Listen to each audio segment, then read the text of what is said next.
Je pense que c'est au pays d'Afrique de s'arranger pour financer mes films. C'est une professionnelle que je respecte beaucoup. C'est une grande dame. C'est une intellectuelle, n'est-ce pas, qui fait du cinéma. Tu es la voix de tous ceux qui n'ont pas de parole.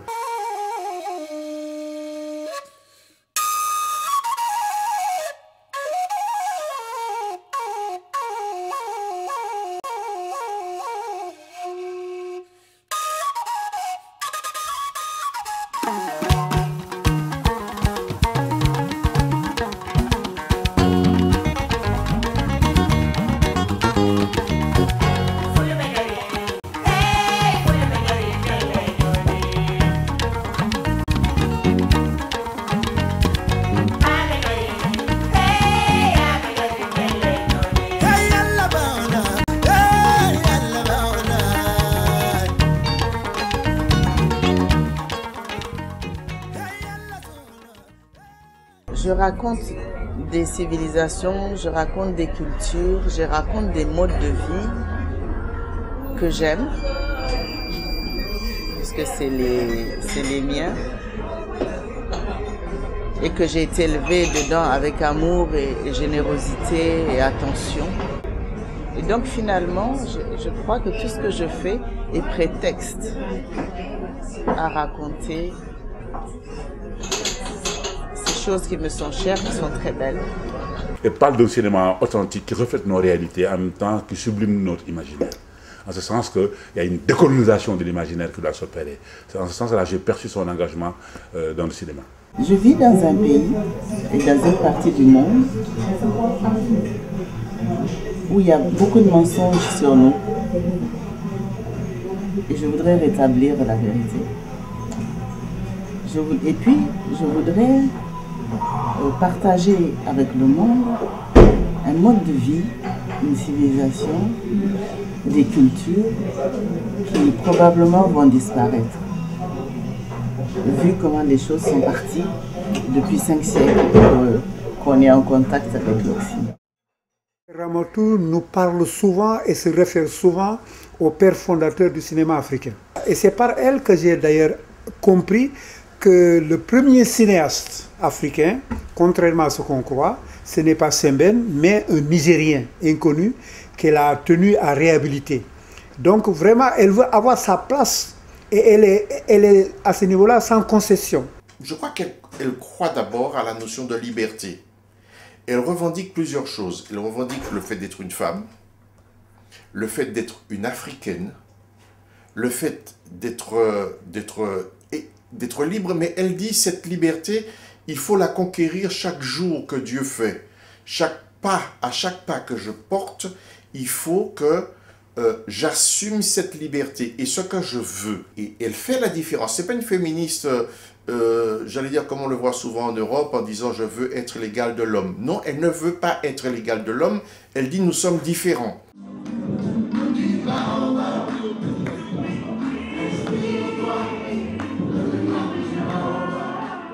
La première fois que j'ai rencontré Ramatoul, elle était venue me voir à Arte pour me proposer un film qu'elle avait écrit. Elle m'avait envoyé le scénario. Je lui ai dit, écoutez, mademoiselle, je ne sais pas, ça ne dépend pas de mon département de faire ça, mais on va essayer de l'amener à bien au sein d'Arte et de la 5e. Et puis, comme fréquemment dans la télé, son film n'a jamais vu le jour. En même temps, quelques mois plus tard, il nous est arrivé, avec Jean Minot, qui était le directeur général de la 5e, d'imaginer durant un été que les étrangers regardent les Français. Et c'est marrant parce que mes collègues patrons d'unité aussi prenaient des Italiens, des Anglais, des Espagnols. Et moi j'ai dit non, c'est pas ce que j'ai envie de faire moi. C'est pas que les Français soient regardés par les Européens. Ce qui m'intéresse, c'est que ce soit une Africaine qui nous regarde. Donc j'ai rappelé Ramatoul.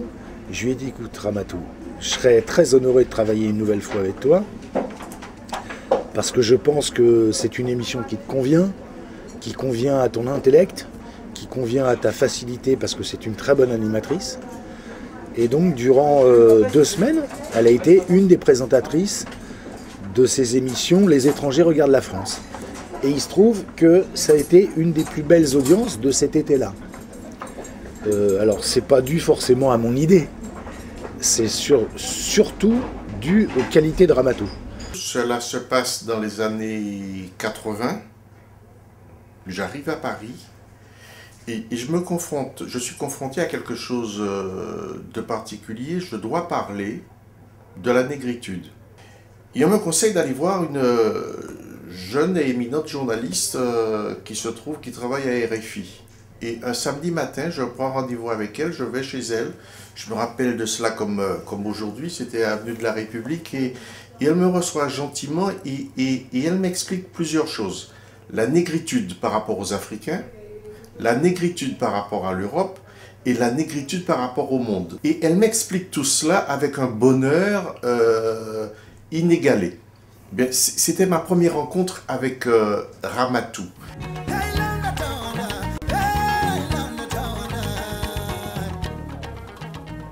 Je suis de culture Sanraï, Peul de naissance, et mandingue par les origines de mon père. La particularité dans cette famille, c'est qu'ils ont un père, ils ont une mère qui était un peu en avance sur leur temps, parce qu'ils ont donné une éducation pleine de liberté et de fantaisie à leurs enfants.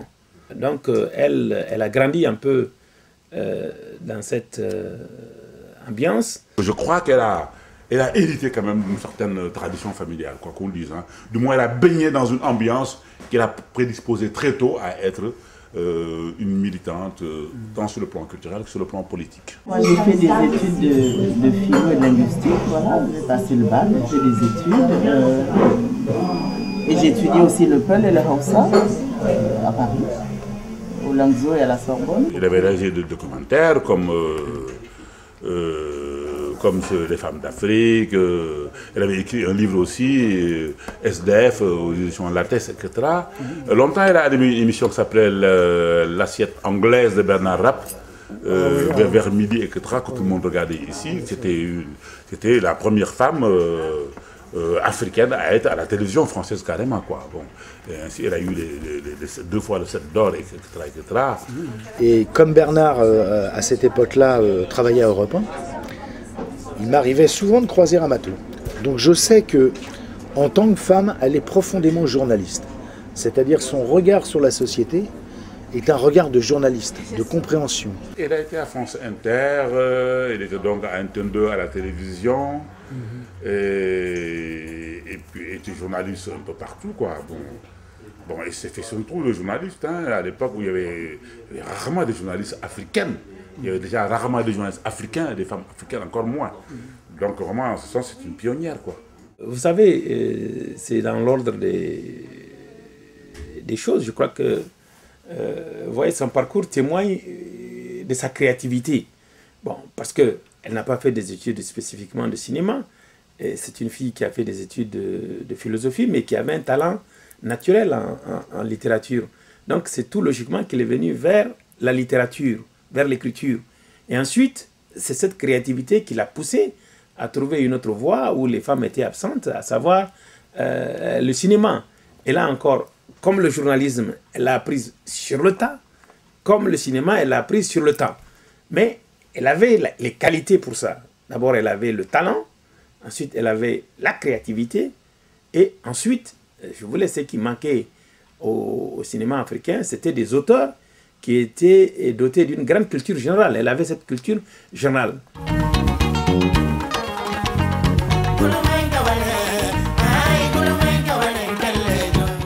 C'est une grande dame, une intellectuelle, et selon moi, la première femme africaine panafricaniste que j'ai eu le bonheur de côtoyer. Parce que rares sont les noms de femmes qu'on trouve dans la littérature relative au panafricanisme. Son choix d'aller vivre dans le monde où elle veut, sur tous les cieux, de se comporter comme une citoyenne de monde, libérée de tous les cancans, si tu veux, nationalistes, patriotiques, etc., témoigne d'une forte personnalité et d'une volonté aussi de s'épanouir. Et c'est ça un artiste. Quand elle croit quelque chose, il faut absolument qu'elle atteigne ses objectifs et sans concession, quelquefois même au risque de compromettre un peu l'action telle qu'enclenchée dans tel ou tel sens. Elle est tenace. Lorsqu'elle a une idée, elle pense que c'est la meilleure idée au monde. Mais en même temps, ce que l'on pourrait percevoir comme des défauts en tant qu'humain, je pense que dans son univers et dans notre univers à nous tous, c'est peut-être une qualité. Parce qu'il faut être tenace, il faut être audacieux. Parce que c'est pas simple d'être en France, une femme africaine, et d'être à un moment donné une des... Ramatu, ça a été une des premières femmes africaines à faire de la télé. Il ne faut jamais l'oublier. Aujourd'hui, ça nous semble normal, parce que 20 ou 30 ans se sont passés. Mais Ramatu a eu cette porte-là, elle a ouvert cette porte. Elle a une veine insolente qui fait qu'on a envie de la claquer en retour en lui disant « mais qu'est-ce qui t'arrive, fais attention ». Ce qui lui a provoqué d'ailleurs quelques soucis au niveau de sa carrière, parce que cette veine insolente provoque quelquefois des dégâts. Mais elle a la parole libre. Et à propos de liberté, elle ne se victimise pas, Ramatu. C'est une intellectuelle qui accepte toutes les contradictions. Mais je crois, si vous voulez, si elle a... je crois que si elle a une certaine faiblesse, c'est qu'il faut qu'elle fasse l'effort, n'est-ce pas, d'être davantage immergée, n'est-ce pas, dans sa culture, pas seulement intellectuellement, mais aussi culturellement, je veux dire.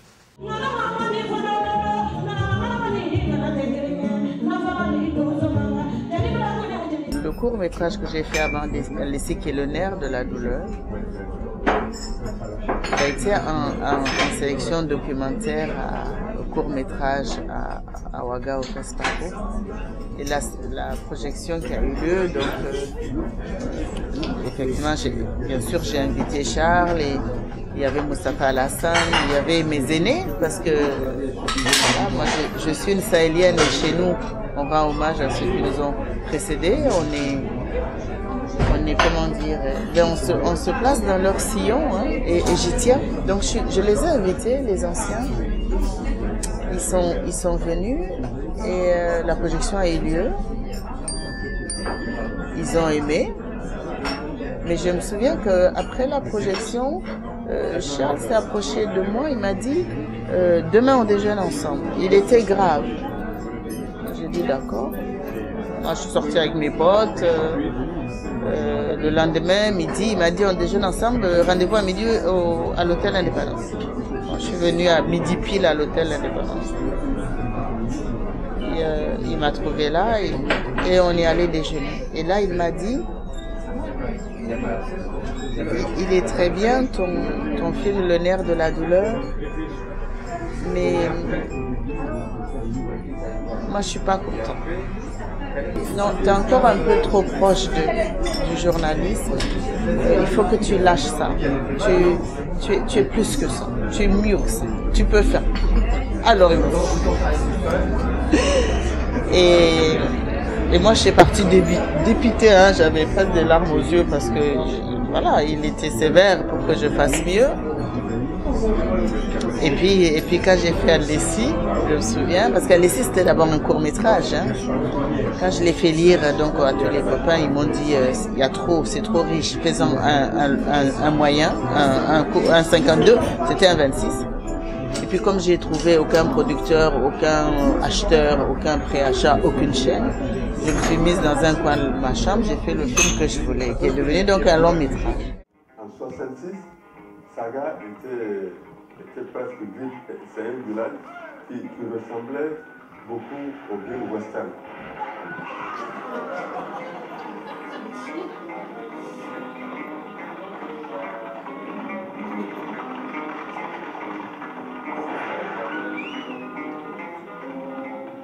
Allez m'attendre là-bas, je vais là et je vais rejoindre le policier. Ramatou, elle est, en tout cas pour le film dont on a vu l'extrait, elle est hagiographique, elle fait l'éloge et l'histoire en même temps d'une personnalité, d'une femme du cinéma nigérien, et en même temps elle raconte l'histoire du cinéma nigérien à travers elle. Elle fait une fresque historique.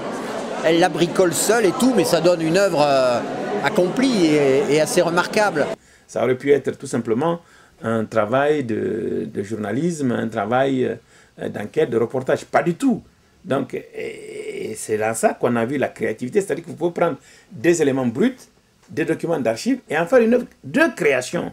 Et en ça, je pense qu'elle a ouvert une nouvelle voie dans le cinéma africain. C'est très original ce qu'elle a fait. Elle a l'intelligence, la beauté de s'effacer par rapport à ses personnages. Ce qui fait qu'effectivement, on se trouve plongé dans une atmosphère comme si on était dans la tête, dans l'esprit, mieux dans l'âme des personnages qu'elle met en scène. Et j'ai rarement vu un cinéaste le faire avec autant de talent. Vous voyez, le talent du cinéma, ça ne se voit pas non seulement dans le sujet, dans le traitement du sujet, mais ça se voit au montage. Parce que son film a été écrit pratiquement au montage.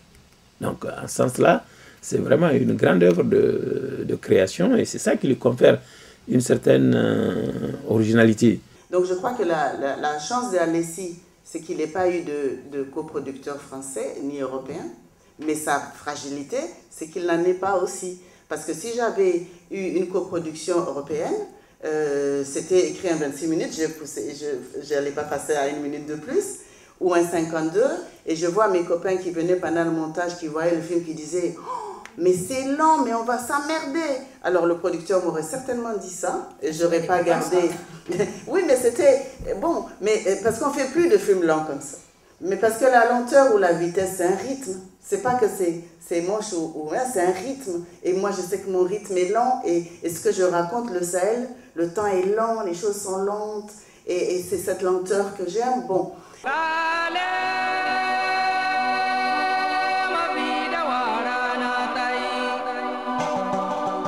Vouloir faire du cinéma quand on est un homme et déjà quand on est une femme, il faut braver beaucoup de tabous, beaucoup d'interdits et des préjugés. Mais dans son cas, si vous voulez, on considère qu'elle est bien vue parce qu'on considère qu'elle a fait ses preuves. Elle n'est pas venue au cinéma parce qu'elle ne sait pas quoi faire d'autre. Donc, enfin, qu'elle est venue au cinéma parce que c'est un choix.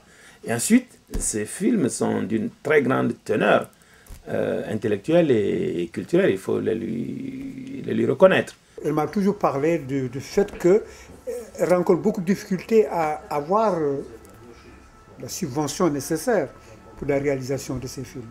Et ça, vraiment, c'est quelque chose qui la chagrine. Elle n'est pas du tout matérialiste, mais le fait qu'elle ne puisse pas bénéficier de subventions adéquates là, pour tourner ses films, c'est pour elle un grand handicap. Dès que les gens ouvrent des portes dans l'histoire de l'humanité, ceux qui ont ouvert des portes ont souffert. Je pense qu'elle le sait, elle sait que c'est compliqué pour elle de financer ses films et toutes les idées qu'elle a. Mais c'est le lot de toutes les personnes qui font de la télévision ou du cinéma dans le monde. Je pense que faire un premier film ou un deuxième film à Hollywood, c'est aussi violent que de faire un film au Niger. Ce qui manque à Ramatou, c'est une meilleure connaissance de son milieu, de son administration et de la dynamique administrative. Parce que je l'ai vu une fois, quand elle a fait son film, effectivement, arriver au Niger, à la télévision, à la radio, dire voilà, le Niger ne m'a pas aidé, c'est le Burkina qui m'a aidé, même des lettres de recommandation, les Nigériens ne me l'ont pas donné, etc. Et tout et tout. Et une fois, je l'ai entendu interpeller sur RFI en disant bon, écoutez, si le président de la République m'écoute, si le président de l'Assemblée m'écoute, voilà quelle est. Je dis non, c'est pas comme ça qu'on adresse en Afrique. Il faut connaître son milieu. Alors, j'ai dit, avec le talent qu'il a, le prestige qu'il a, l'aura qu'il a, n'est-ce pas? Et je pense que il faut qu'ils changent de méthode, d'approche. C'est-à-dire qu'il faut aller voir les responsables du pays, parler directement avec eux, écrire, faire des propositions. Vous savez, c'est comme ça qu'on avance. Moi, en Occident, je ne suis pas dans le cliché, donc je n'intéresse personne. Et puis, au Niger ou dans les pays d'Afrique, eh bien, je ne suis pas dans le Titanic. Enfin, ils rêvent de Titanic, quoi, voilà. Donc ça a été très, très difficile. Mais quand même, je suis convaincue d'une chose. Moi, pour moi, ce que je veux faire, je pense que c'est aux pays d'Afrique de s'arranger pour financer mes films. Parce que j'ai pris mon parti, je raconte nos histoires. J'ai pris le parti de l'Afrique et c'est à l'Afrique de payer. Il y a des moments où il faut être dur, il faut être sans concession quelquefois. Pour les grands principes, il faut être sans concession. Sinon, on vous amène à faire n'importe quoi, à faire des choses qui ne correspondent pas à vos aspirations. C'est très important. Il y a quelque chose qui me pose problème avec Ramatu, c'est comment elle arrive à faire un parcours sans faute, malgré toutes les embûches, malgré toutes les barricades, toutes les embûches qu'elle se crée elle-même. Parce que comme elle a une parole libre, elle a une parole écorchante. Comme c'est une écorchée, elle écorche également. Comme c'est une femme insolente, elle insulte quelquefois ceux qui la dérangent en disant je te désigne à la vindicte populaire parce que tu ne m'as pas aidé, tu n'aides pas les tiens. Et effectivement, les gens le prennent mal, surtout dans nos cultures africaines. Si vous laissez des individus se dire je vais faire un film et que rien dans un pays n'est fait pour les aider, le film ne se fera pas. Donc il est du devoir, non seulement des peuples de l'Afrique subsaharienne, mais des dirigeants de l'Afrique subsaharienne, de se dire nous ne sommes pas issus que de la culture blanche. Nous sommes issus des plus vieux peuples du monde. Donc des gens ont à raconter notre histoire aussi. De toute façon, les cinéastes africains sont condamnés à faire véritablement des œuvres cinématographiques. Vous savez, les œuvres cinématographiques, c'est une œuvre où l'image, la musique parlent pour vous.